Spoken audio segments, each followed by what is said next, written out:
It's very important that all this needs to start since they born. You have to raise them the right way. Hey everybody, Eddy here for the Life of Dad Show. Here in the Life of Dad Show, we love to talk to dads who have made a name for themselves, whether they're actors, athletes, CEOs, entrepreneurs, entertainers. They all have accomplished many great things in their life, but they talk about the one thing they're most proud of, and that's being a dad. On this week's episode, we are talking with Pudge Rodriguez. You, of course, know him as the Hall of Fame catcher who won a World Series back with the Marlins, and he recently came out with a book, and we also talk about the proud Life of Dad moment when his son was called up into the big leagues. After that, you're going to hear John and I talk about our favorite fall traditions with our Facebook community on our Life of Dad Facebook page. But first, let's get into the interview that I did with Pudge Rodriguez. Enjoy.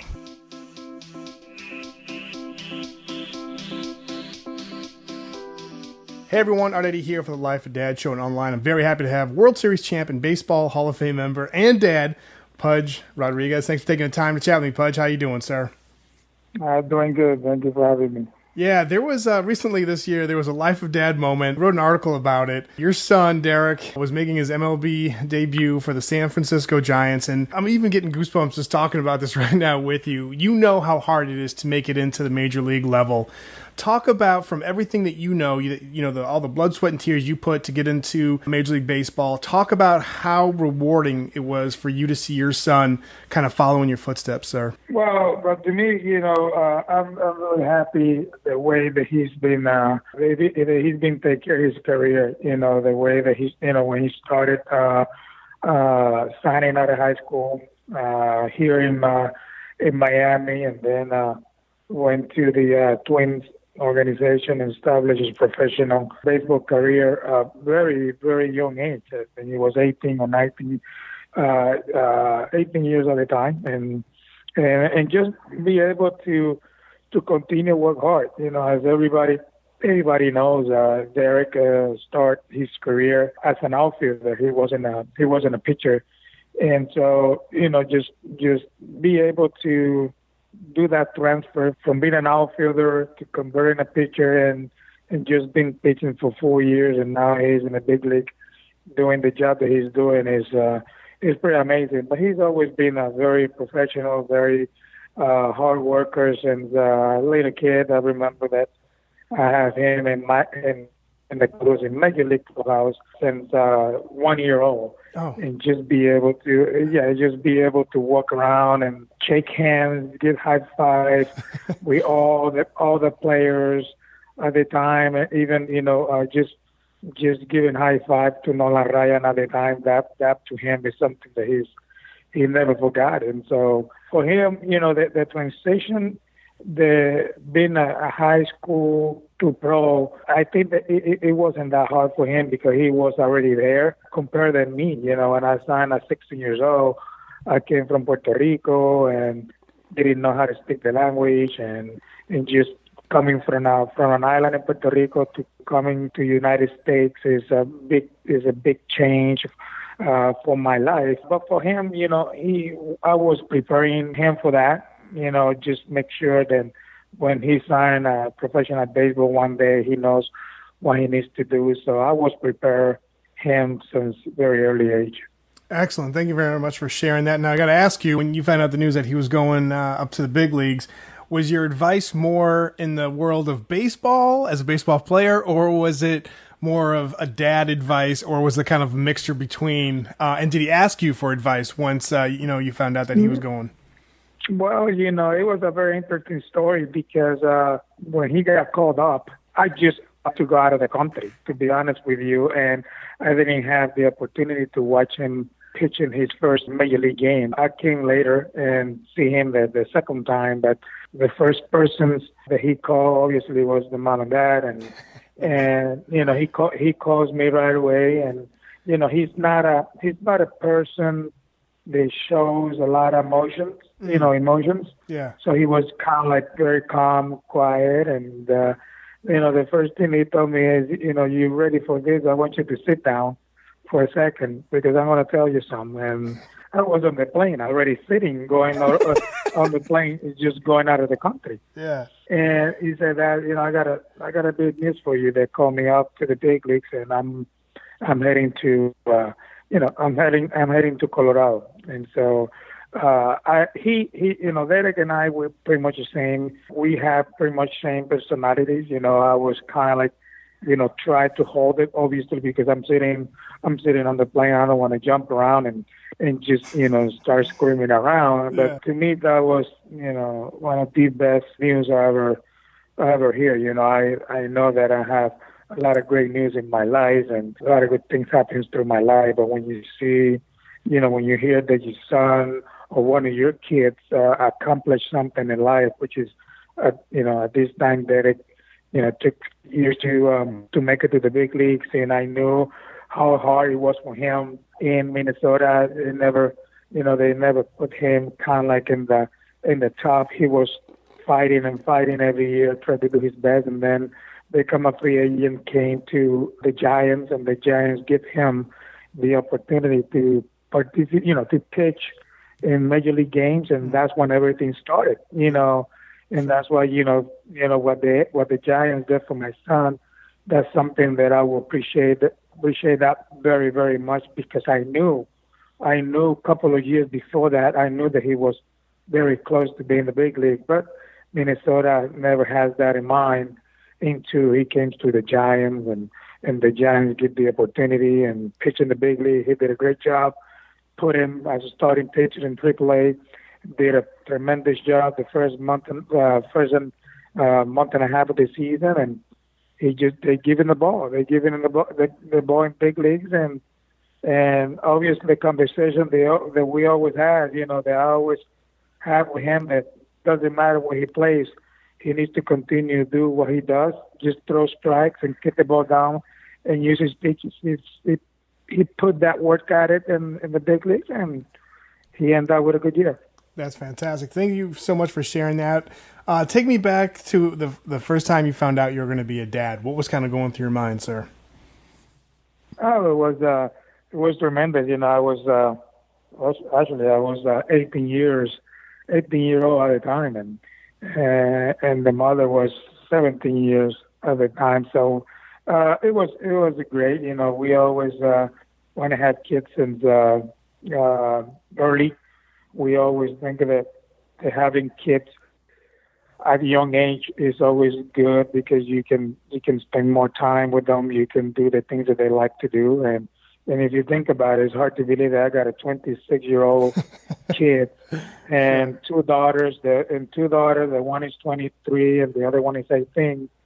And I still just next month I'm going to be 47. So it's just kind of like it's hard to believe that that he's 6'4", and every time I'm sitting next to him, I look like a midget next to him, and knowing that he's my oldest son. So it's fun to see that, and it's always great. I know that. I mean, I respect all the dads that always want to take a long time to get kids, because they probably wanted to work, they probably wanted to establish their professional career first. But we decide to have our kids very young, and we enjoy them very much now.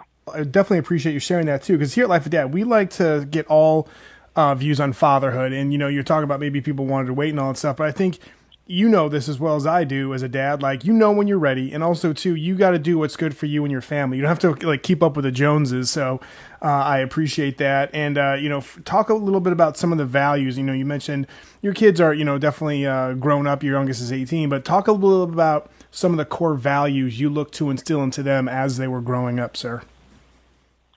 Well, right now, I think I always have a very good relationship with all three kids that I have. Advise them the best way, Mm-hmm. Make sure I talk to them the right things about life. Mm. And that's the only control that I have with my kids. When I sit down with my son, when I sit down with my daughters, and just basically talk to them about, talk to me a little bit. I just see how you feel, what you need. Let's talk about good things, and let me help you in the best that I can. Basically, I'm a very good advisor. because at the end they already grow up. Dereck is 26. He's already engaged. He's going to get married next year. He had his great girlfriend, and I think he's ready to establish his own life. And that's the only thing. That's the only thing we can control, how much the communication. But I think it's very important that all this needs to start since they born. You have to raise them the right way. You have to let them know, look, you have to respect everybody that comes to you. You have to listen. You have to listen, mom and dad. But you need to have great discipline at school, at home, or everywhere you go. Because if you do that, you're going to be a great human being in the future.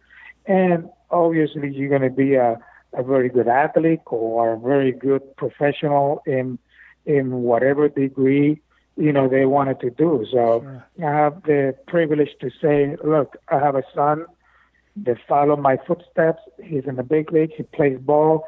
He was there since 1 year old, right? And now he loves what he does, and he's doing a great job. I have two daughters. That my younger is in college studying, law. Nice. And my middle one, she is a hairstylist. Excellent. In New York, and she's professional and very good in what she do. So it's kind of like it's very important that you need to tell that to your kids, when they growing up, because it's very important for their future. Yeah, no doubt. Thank you very much for sharing that, Pudge. A couple more questions before I hit you up with the Life of Dad Quick 5. You're a Hall of Fame catcher. And as we all know, baseball fans, we know that the catcher kind of like sets the tone, right? Kind of like make sure that everybody's on point and guides the pitcher on, how to read the batter and all that stuff.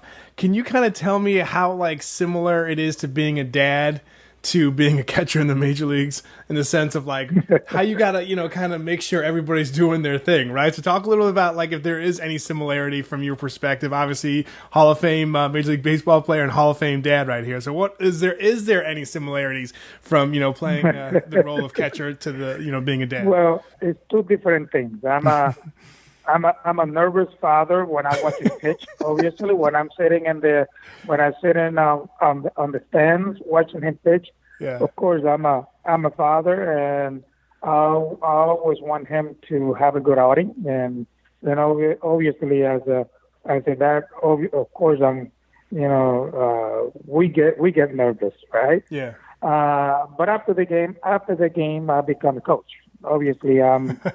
We talk about the game. I talk to him before the game. I say probably 2 hours or hour and a half before the game. I call him, or he calls me, and I wish him the best. And I tell him, just go through your routine and make sure you throw strike one and keep the ball down and use both sides of the plate, and make sure you use the squadron of the plate. Make sure you move that ball around that squadron that the scouting report says, and just be yourself and don't try to do too much. And then I sit, watch the game, and then after the game I go over with what I saw, or why all the things that he needs to talk to me about. He asked me a couple of questions about pitching situation that he faced that night.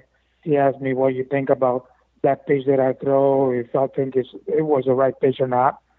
And I become a coach. I've been always helping him on try to be simple, not trying to do too much, or don't try to be the pitcher that he's not be. He just make sure he's banded, make sure he's a guy that throws a lot of strikes, and just make sure pitch to contact. And that's what I talk to him all the time. Nice. And my last question before the Life of Dad Quick 5, talk about like for dads to be, listening to this interview, or dads that just became a father. What is one big piece of advice you'd offer to them? Father has to be since day one. And I think that's very important, because the relationship starts since the child born from the first day, and then you have to be there for them. And it's very hard to to not have the dad when the kid needs you the most, and then you come in later and show up. It's going to be kind of hard for the kids to be able to hold that. But I think it's very important, the support. It's very important, the support since little kid. What I mean about that is taking the kid to school, make sure you tell them the right things at home, make sure you raise your kid the right way at home. Like I said before, respecting everybody, have discipline at school, have discipline with every single person that comes to you, and make sure you respect, you teach them to respect the family when we're not there. And so all this thing comes not in 1 year or not one day. Those things happens in his 26 years that he has. Yeah. That we telling him that then and there, and I still believe me today, at the age of 26, I'm still telling him things. Because always, it doesn't matter he's 26 years old, but he's my son. He's my kid. You never stop parenting, right? You're always a dad, right? No, I'm always a dad, and he can tell you that I'm a very intense dad.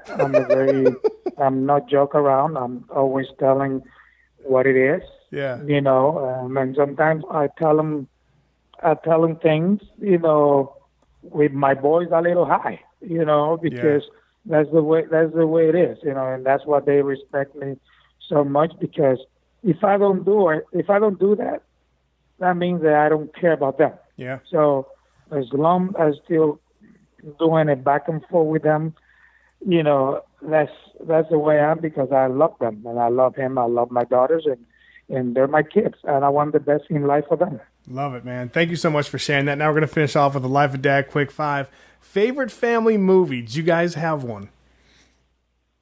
Favorite family movie? Well, I love to watch the Rockies, the Rocky movies. Yes. It's probably one of the movies that I like to watch.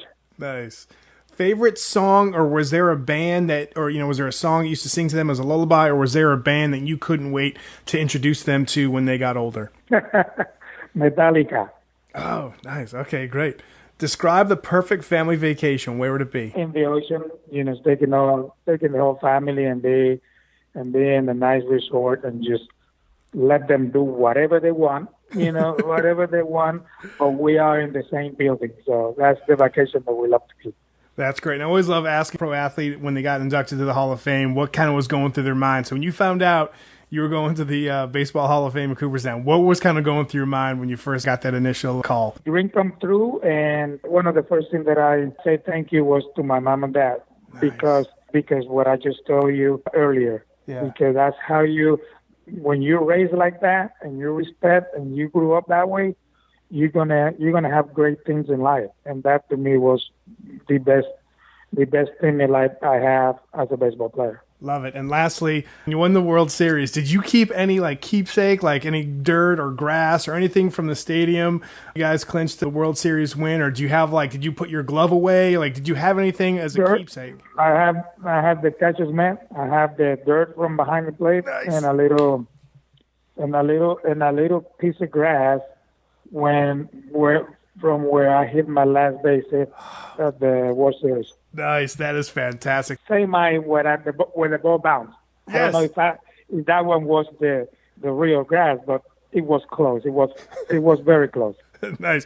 People, make sure you follow Yvonne on Twitter at Pudge_Rodriguez. Go to Pudge7.com to pick up his fantastic book, They Call Me Pudge, My Life Playing, the Game I Love. And also, too, Pudge was kind enough to autograph a baseball for us and a copy of his book.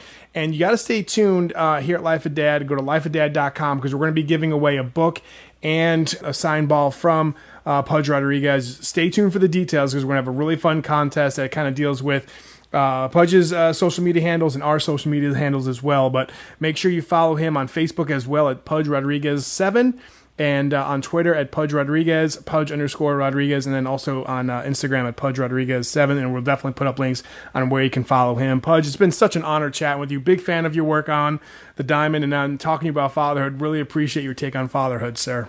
All right. Thank you very much for having me. Appreciate it. My pleasure, sir. You take care. Bye-bye. Thank you.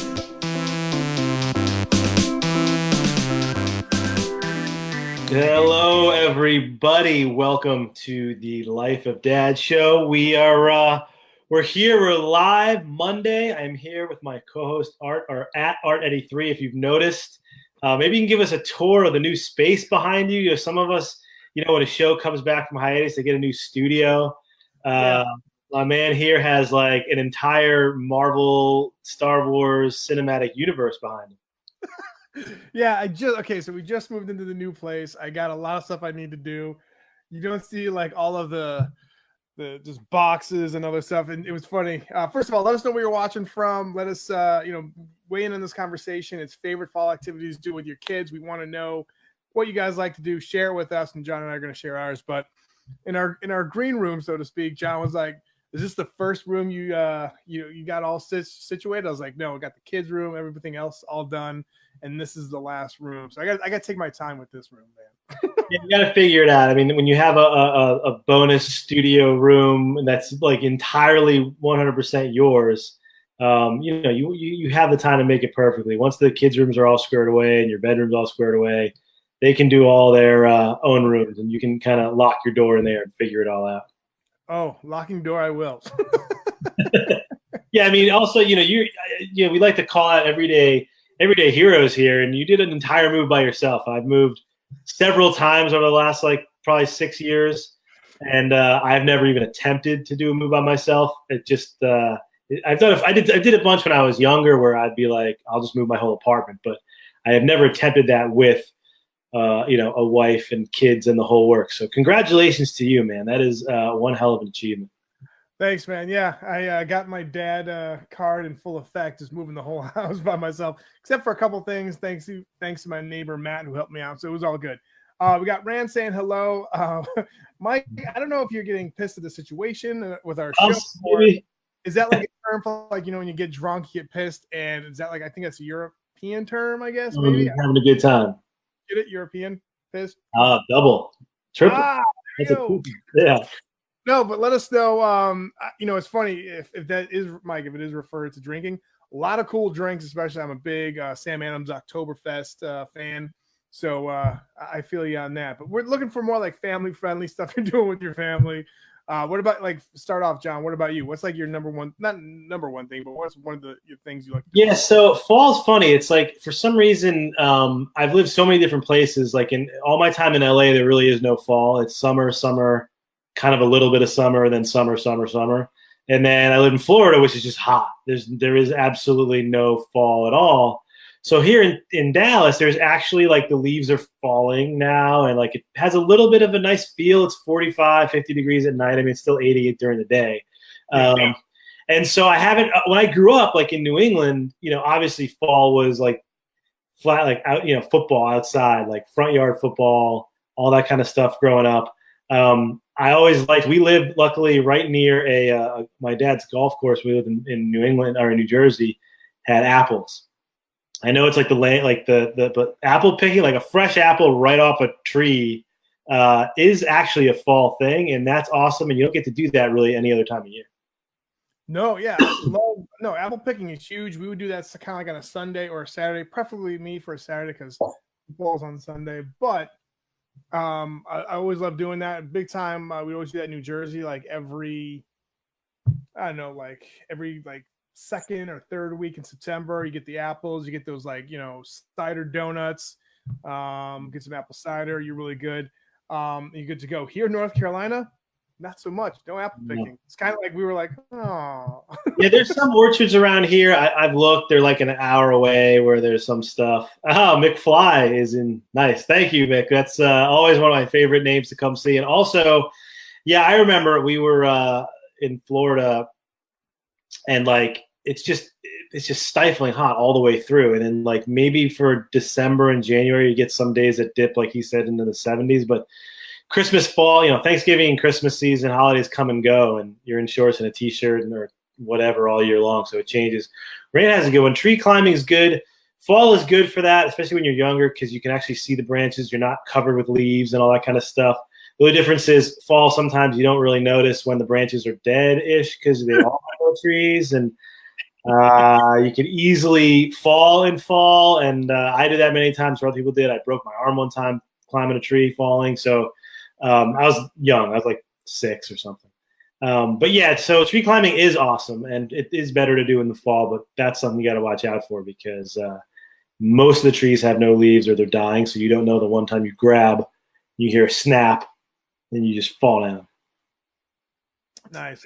One of my favorite things to do right now with the kids is just to go out in there and have go on a walk, like go, take a look at the foliage and all that stuff. New England was fantastic for that.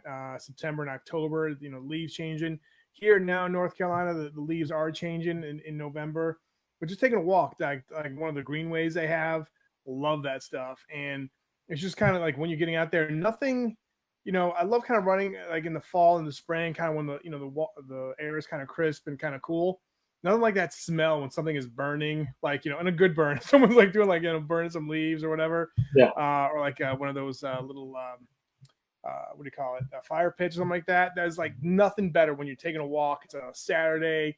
It's kind of like not like too sunny, not too overcast, but just like that perfect amount of clouds. And you're just walking through and you're like, this is awesome, Yeah, the fall weather, being outside in the fall weather is by far one of the best things you could ever have. I like tailor writing here, watching the kids rake leaves while I sit back and drink beer. That is fantastic. There is something to watching your kids do chores, specifically when it's like that perfect weather where you want to be outside. It's not too hot. For us, mostly it looks like the mosquitoes are actually going away, which is probably my favorite thing about fall is being outside and not having mosquitoes. I mean, I hate mosquitoes more than anything, and they seem to love me. So being outside, not having those to bite me constantly is always good. And, one of the best things about fall here is, like you said, nature. There's some of the nature trails being outside, but like the deer really come out and about. So like we have a couple of really cool, parks and stuff that are nature reserves or whatever, where you can go walk through and they have like whole families of white-tailed deer and all kinds of stuff out there, and you can kind of track them and be out and about. And that summer's too hot; it's way too buggy and gross to be out walking through there. So that's always a really cool thing. And there's a bike trail around there where I like doing it too. Again, same reason, bugs, and the trails are they're absolutely so like bushy and stuff with all the leaves. At this time of year, they kind of clear out. You can actually ride on them and see stuff. Yeah, man, nice. Yeah, no doubt. West Nile virus. Yeah, man said getting the West Nile virus in 2002, mosquitoes being gone is a blessing. Yeah, man, they're scary, man.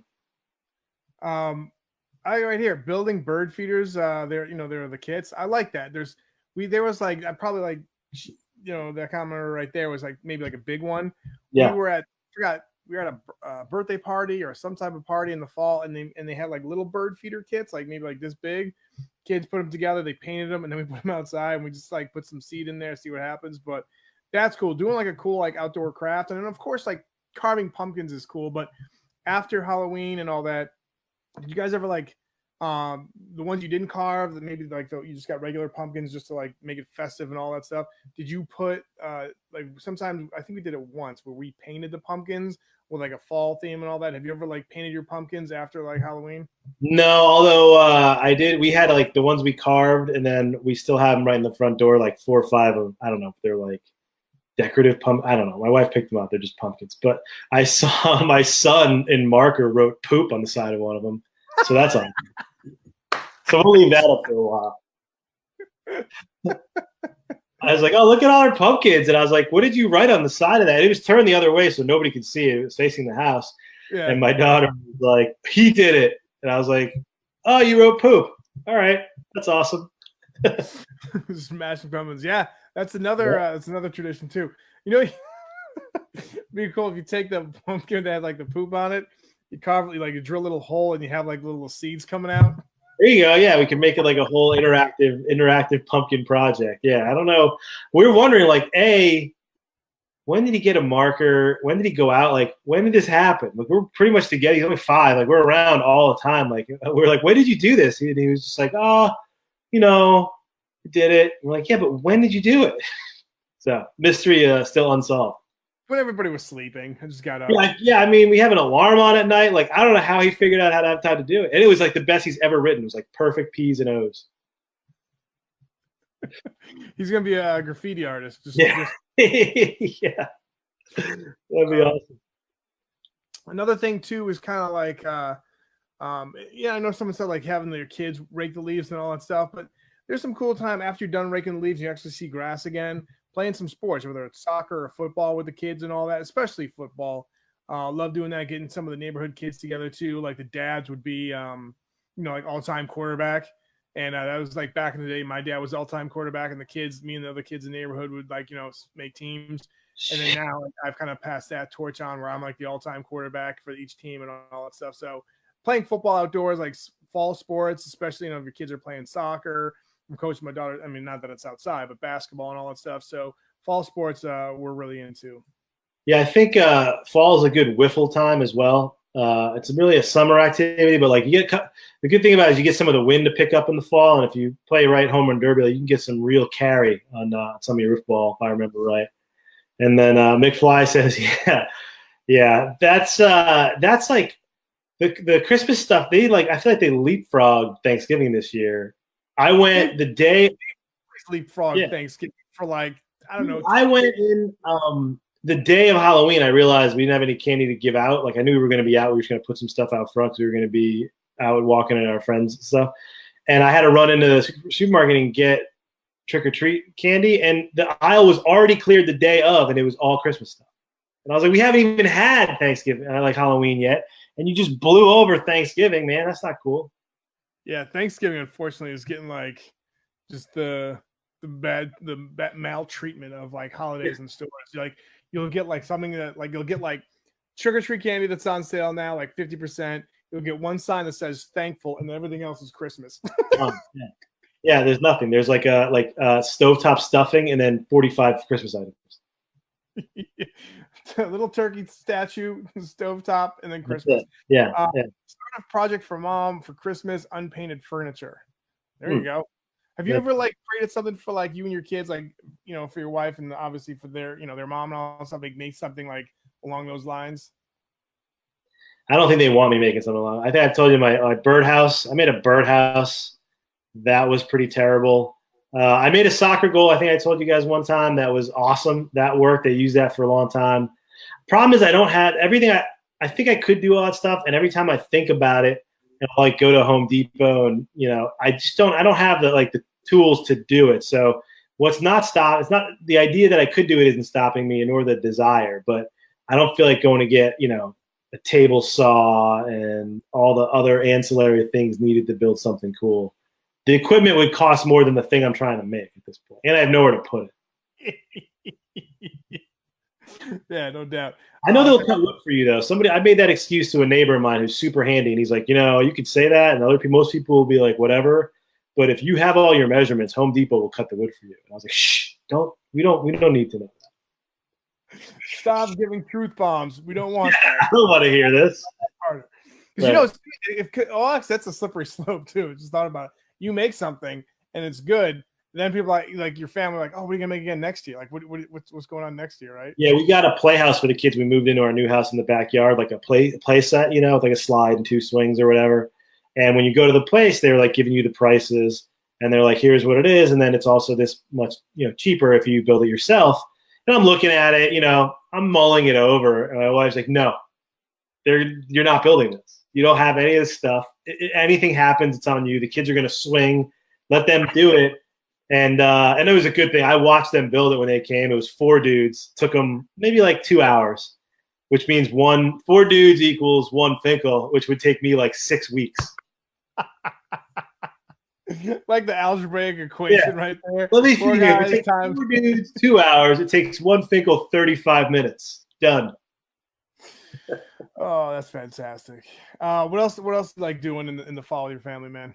I'm a big fan of. I've always liked bike rides. I'm always a big bike riding family. Summer's always good for that too.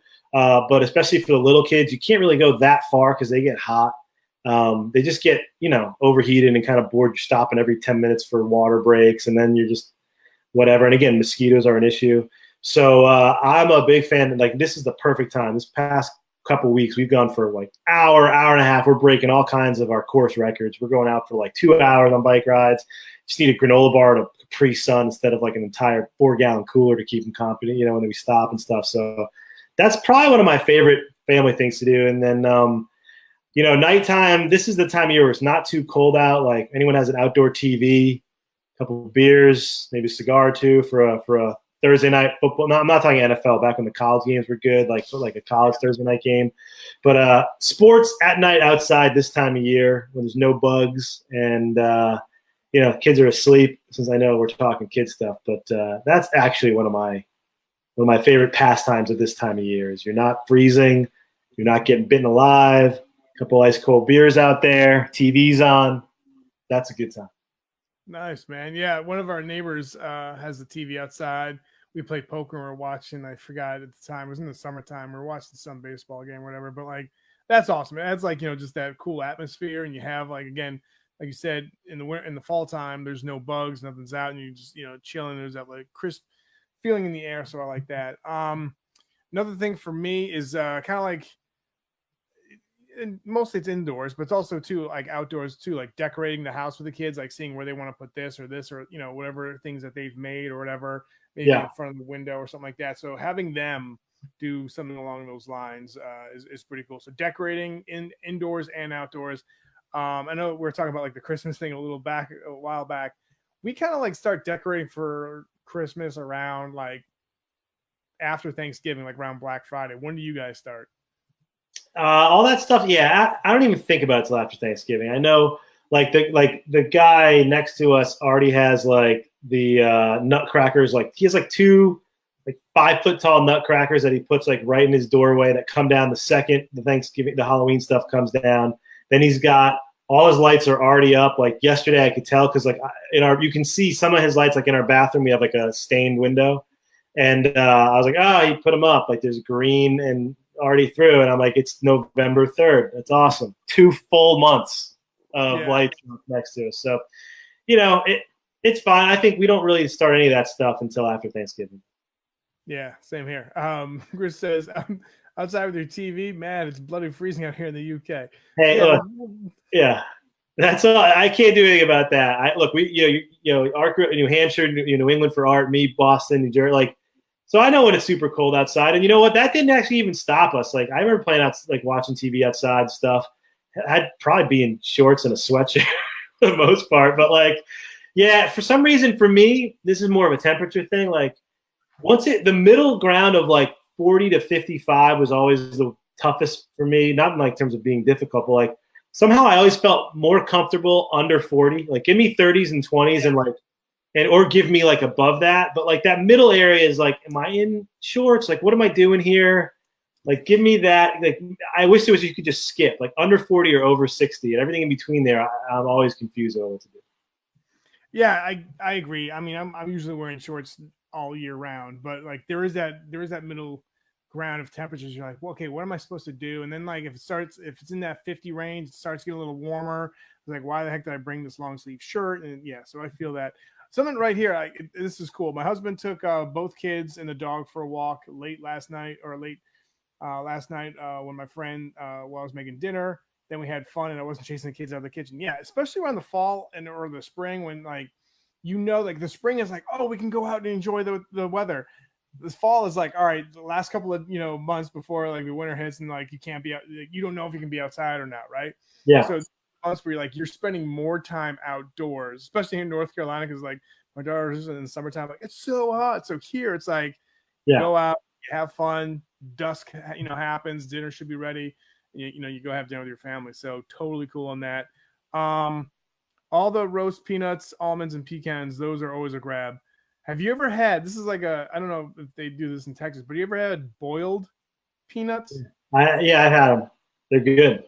Yeah, like my neighbor, he swears by them. He's like, and so he and his family made it this past weekend. And it was actually yesterday when we were watching football. He comes over and he's like, hey, you want to try some? I'm like, never had them before. Pretty good delicacy, man. We made his own. All right, that's interesting. I mean, I guess you just boil peanuts, but I hadn't thought about that. Yeah. But like, go ahead. Oh no, I was gonna say, I think you can like, that's all the time where like apple pies, like all that make your own kind of cool fall things, apple pie or peach cobblers, or make your own nuts or your mixes or whatever, like marmalades and things. Feels like now's the time. Nice. Yeah. Nice. Pickles. Yeah, everything just put in a jar and ferment. Yeah, everything you put in a jar for the winter. Yeah, absolutely. Awesome. All right. So a couple of things we want to talk about as we wrap up the show.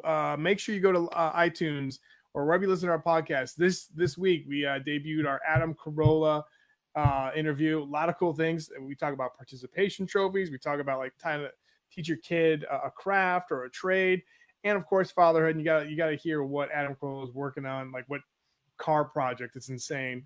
So listen to that. And then also next week, make sure you listen. And also we'll do some stuff here on our Facebook page live as well. But if you looked at our pinned post here on Life of Dad's Facebook page and all our social media handles, actually on Instagram and Twitter, next week you have a chance to win an autographed book or an autographed baseball from Pudge Rodriguez, who we are going to have next week on the show. So if you're a baseball fan and if you're want like putting stuff in your office, man cave, whatever the heck you call it, and you want some autographed material, autographed memorabilia from Pudge Rodriguez, who got in the Hall of Fame last year. And this is another thing for me. Like you probably feel this way too because you're a sports guy. But when you get something autographed and it's someone from the Hall of Fame, they write HOF. Yeah, dude. Yeah, and he did that in the book, man. So if you're down, like if you kind of got the same sports mentality as my friend John and I, make sure you check out for that because we'll give you details on how to win that. Anything else you want to wrap up the show with, my friend?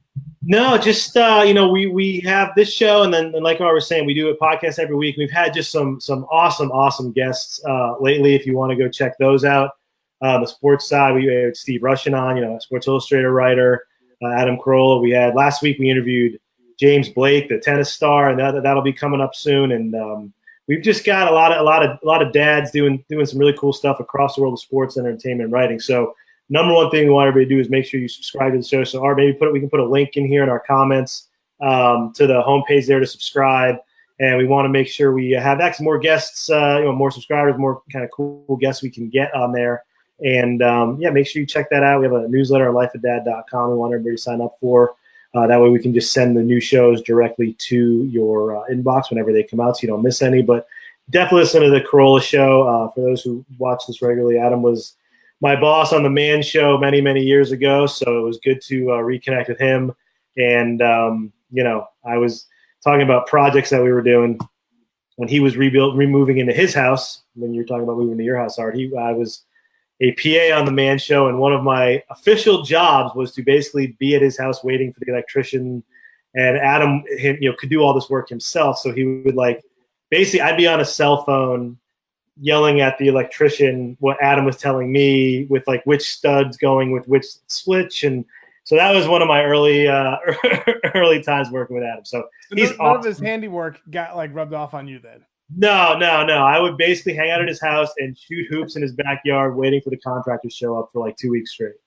Oh, that's fantastic. Yeah, check out. It's a really cool interview. Adam Carolla, if you're a fan of him, you're definitely going to dig this and see the fatherhood side of him as well. So hey, right back at you, Rand. Thanks. You were awesome as well, too.